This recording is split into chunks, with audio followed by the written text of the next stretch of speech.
मंचर झील में यूसुफ बाग के मकाम पर कट लगा दिया गया। वज़ीर आला सिंध का हवाई हल्का, शहबाज एयरपोर्ट, पाक अरब ऑयल रिफाइनरी भी मुतासर होने का इम्कान। सहवन शहर से भान सईदाबाद तक इंडस हाईवे को ट्रैफिक के लिए बंद कर दिया गया। सहवन को बचाने के लिए मंचर झील में कट लगाया गया। 5 यूनियन काउंसिल्स बुरी तरह मुतासर होंगी, खाली करवा ली गई। 1 लाख से ज्यादा अफराद नकल मकानी करेंगे। वज़ीर इत्तलात सिंध शेरजील इनाम मेमन की प्रेस कॉन्फ्रेंस।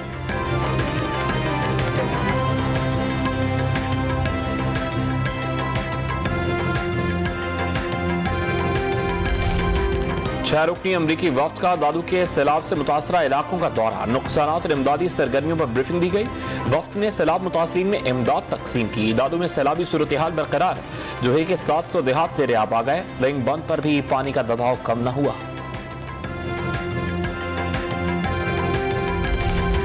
वज़ीर आज़म की सैलाबी पानी की बीमारियों से मुतासरा बच्चों के लिए यूनिसेफ समेत दीगर आलमी इदारों से इमदाद की अपील।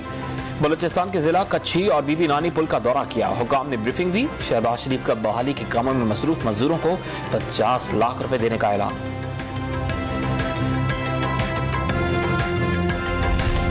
स्वात का बहरीन बाजार खंडरात में तब्दील। सैलाब ने हर चीज को तहस नहस करके रख दिया।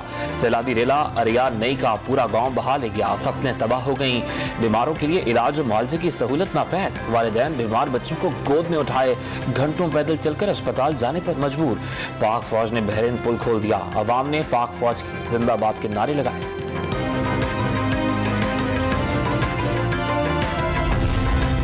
रहीम यार खान ने कश्ती मालिकान ने किराए 10 गुना बढ़ा दिए। पैसा न होने पर खानदान जिंदगी खतरे में डालकर बड़ी कड़ाही पर सवार होकर महफूज मकामात पर मुंतकिल होने में मसरूफ।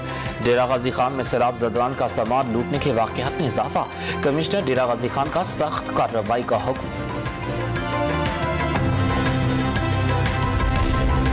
टोंसा में सैलाब ने सबसे ज्यादा तबाही मचाई। सैलाब मुतासरीन को हर मुमकिन मदद का यकीन दिलाते हैं। तबाह होने वाले घरों की जिम्मेदारी हुकूमत की है। अता तारड़ की press conference. Fuel price adjustment में रिलीफ के इकदाम शुरू। पावर डिवीजन ने के इलेक्ट्रिक समेत तमाम बिजली तकसीमकार कंपनीज को खत लिख दिया।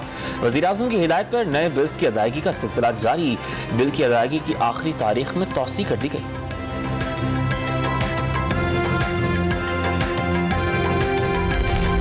और एशिया कप T20 टूर्नामेंट के सुपर 4 मरहले में आज पाकिस्तान का रिवायती हरीफ भारत से टकराव होगा। कप्तान कौमी टीम बाबर आजम जीत के लिए पुरअज़्म।